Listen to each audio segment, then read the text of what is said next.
नमस्कार विद्यार्थी मित्रों, श्रेयस विद्यालय हिंदी माध्यम।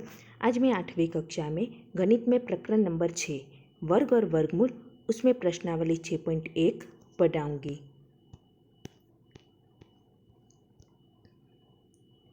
यदि एक प्राकृतिक संख्या m को n के वर्ग के रूप में व्यक्त कर सकते हैं, जहां n भी एक प्राकृतिक संख्या है, तब m एक वर्ग संख्या है।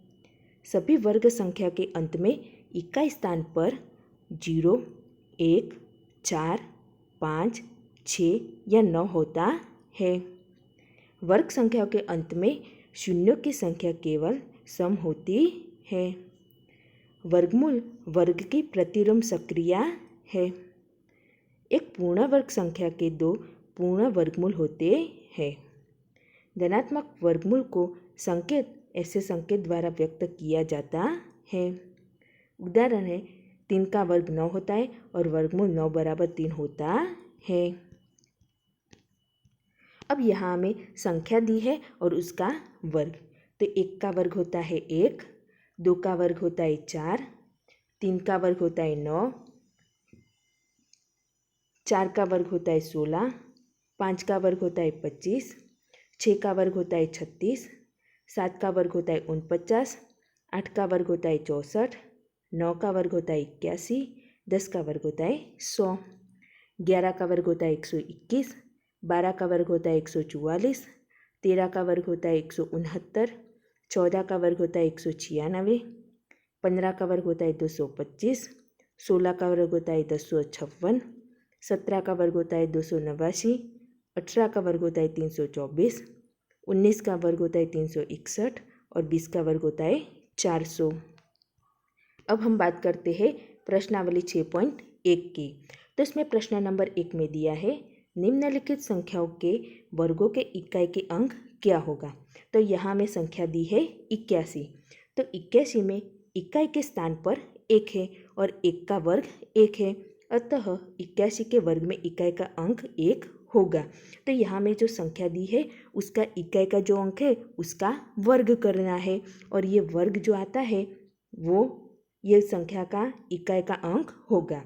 देखो 272 दिया है दूसरा, तो 272 में इकाई के स्थान पर 2 है और 2 का वर्ग 4 होता है, तो अतः 272 के वर्ग में इकाई का अंक 4 होगा।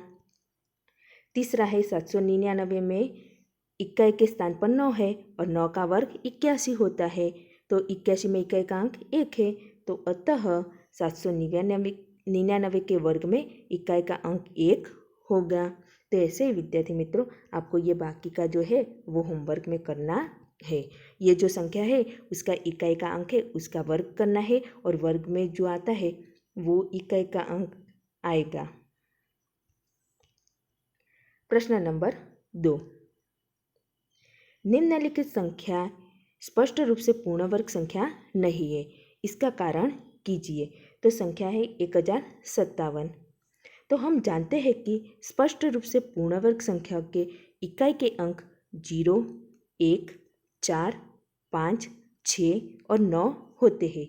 यहाँ 1057 का इकाई का अंक 7 है, अतः यह स्पष्ट रूप से पूर्ण वर्ग नहीं है। तो यह स्पष्ट रूप से पूर्ण वर्ग होने के लिए इकाई का अंक 0, 1, 4, 5, 6 और 9 होना चाहिए, तो ये पूर्ण वर्ग होगी। दूसरा है 23,453। तो हम जानते हैं कि स्पष्ट रूप से पूर्ण वर्ग संख्या के इकाई के अंक 0, 1, 4, 5, 6 और 9 होते हैं। यहाँ 23,453 का इकाई का अंक 3 है, अतः यह स्पष्ट रूप से पूर्ण वर्ग नहीं है। तो आपको ये ऐसे ही बाकी का जो है वो होमवर्क में करना है। इकाई का अंक 0, 1, 4, 5, 6 और 9 होना चाहिए, तो ये पूर्ण वर्ग होगी, और ये इसमें से अंक नहीं होगा तो ये पूर्ण वर्ग नहीं होगी।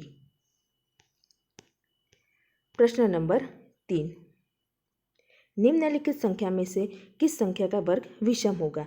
तो पहला दिया है 431। तो 431 में इकाई के स्थान पर 1 है और 1 का वर्ग 1 होता है, अतः 431 का वर्ग विषम होगा। तो यहाँ में जो संख्या दी है उसका जो इकाई का स्थान पे जो है उसका वर्ग करना है और उसका वर्ग जो आता है वो विषम है कि सम है वो बताना है। जो विषम होगा तो हमें लिखना है वर्ग विषम होगा। देखो ये 2826 है, तो 2826 में इकाई के स्थान पर 6 है और 6 का वर्ग 36 होता है, तो 2826 का वर्ग विषम नहीं होगा क्योंकि इसमें इकाई का अंक 6 है, इसलिए विषम नहीं होगा। तो ऐसे ही आपको ये तीसरा और चौथा होमवर्क में करना है। प्रश्न नंबर 4, निम्न प्रतिरूप का अवलोकन कीजिए और रिक्त स्थान भरिए। तो 11 का वर्ग 121, 101 का वर्ग है 10, 20, 1, 1001 का वर्ग है, देखो 1 के पीछे इसमें एक भी जीरो नहीं है और यहाँ 1 जीरो, 2 जीरो, बाद में ये यहाँ भी 2 जीरो हो जाते हैं, तो यहाँ कितना आएगा, देखो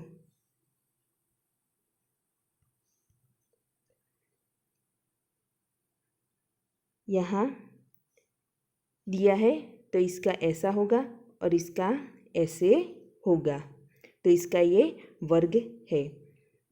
देखो 1 2 3 4 5 6 जीरो है, तो 1 2 3 4 5 6, 1 के पीछे 6 जीरो, बाद में 2, फिर से 6 जीरो, बाद में 1, इसमें 1 2 3 4 जीरो है, तो 1 के पीछे 4 जीरो, 2 4 जीरो 1, तो ऐसे ही होगा। प्रश्न नंबर 5, निम्न रूप का अवलोकन कीजिए और रिक्त स्थानें भरिए। तो देखो 11 का वर्ग 121, 101 का वर्ग ऐसे, देखो 10 2 0 1, ऐसे ये 121 है, उसमें बीच में जीरो आएगा। ये 10,101 का वर्ग है इतना, तो यहाँ क्या आएगा, तो यहाँ ऐसे 10 20 30 40 30 20 1 आएगा और इसमें यहाँ 10 10 10 10 1, इसका वर्ग आएगा। प्रश्न नंबर 6, दिए गए प्रतिरूप का उपयोग करते हुए लुप्त संख्याओं को प्राप्त कीजिए। तो यहाँ जो लुप्त संख्या है उसे हमें प्राप्त करना है। तो देखो 1 का वर्ग प्लस 2 का वर्ग प्लस 2 का वर्ग बराबर कितना होता है, 3 का वर्ग, 2 का वर्ग प्लस 3 का वर्ग प्लस 6 का वर्ग बराबर 7 का वर्ग होता है, 3 का वर्ग प्लस 4 का वर्ग प्लस 12 का वर्ग तो कितना होता है, 13 का वर्ग होता है, 4 का वर्ग प्लस 5 का वर्ग तो क्या आएगा, 20 का वर्ग आएगा, तो कितना होगा, 21 का वर्ग होगा। 5 का वर्ग तो कितना आएगा, यहाँ 6 का वर्ग होगा, तो कितना आएगा, 30 का वर्ग बराबर 31 का वर्ग होगा। यहाँ 6 का वर्ग 7 का वर्ग तो क्या आएगा, 42 का वर्ग, तो कितना आएगा, यहाँ 43 का वर्ग। इसमें क्या किया है, देखो यहाँ ये जो दो संख्या है यहाँ उसका गुना यहाँ है, तो 1 और 2 का गुना करोगे तो 2 आएगा, तो 1 का वर्ग प्लस 2 का वर्ग प्लस 2 का वर्ग, तो यहाँ ये 2 के पीछे वाली जो संख्या है 3 उसका वर्ग आएगा। देखो ये दूसरा 2 का वर्ग प्लस 3 का वर्ग, तो 2 त्याई कितना होगा, 6, तो 6 का वर्ग और यहाँ 6 आ गया तो यहाँ कितना आएगा, 7 आएगा।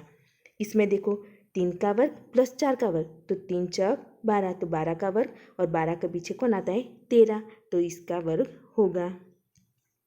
प्रश्न नंबर 7, योग संक्रिया किए बिना योगफल ज्ञात कीजिए। तो ये पहला दिया है 1 + 3 + 5 + 7 + 9, तो यहाँ 5 क्रमागत विषम संख्या का योग दिया है, इसलिए 5 का वर्ग 25, तो 1 + 3 + 5 + 7 + 9 बराबर 5 का वर्ग, तो कितना होगा, 25। दूसरा है 1 + 3 + 5 + 7 + 9 + 11 + 13 + 15 + 17 + 19, तो कितना है, यहाँ 10 क्रमागत विषम संख्याओं का योग दिया है, इसलिए 10 का वर्ग होगा, तो 10 का वर्ग कितना होगा, 100 होगा। ये देखो 1 + 3 + 5 + 7 + 9 + 11 + 13 + 15 + 17 + 19 + 21 + 23, तो यहाँ 12 क्रमागत विषम संख्याओं को योग दिया है, इसलिए 12 का वर्ग 144 होता है। तो कितना आएगा? 144। प्रश्न नंबर 8, 49 को 7 विषम संख्याओं के योग के रूप में लिखिए। तो 49 को ऐसे 7 विषम संख्याओं के योग के रूप में लिखेंगे।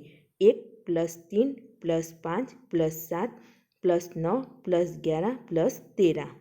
121 को 11 विषम संख्याओं के योग के रूप में लिखिए। तो 1 + 3 + 5 + 7 + 9 + 11 + 13 + 15 + 17 + 19 + 21। तो ऐसे लिख सकते हैं। प्रश्न नंबर 9, निम्नलिखित संख्या के वर्ग के बीच में कितनी संख्याएं हैं?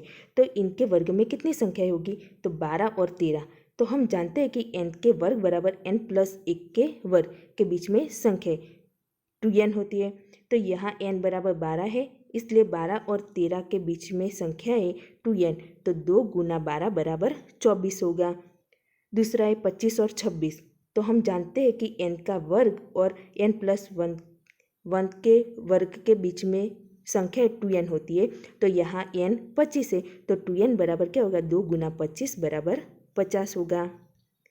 देखो तीसरा दिया है 99 और 100। तो हम जानते हैं कि n के वर्ग और n + 1 के वर्ग के बीच में संख्या 2n होती है। तो 2 × n क्या है? 99 है। तो 2 × 99 यानी कि कितना होगा? 198। तो विद्यार्थी मित्रों, आपको ये प्रश्नावली 6.1 गणित की नोटबुक में लिखनी है।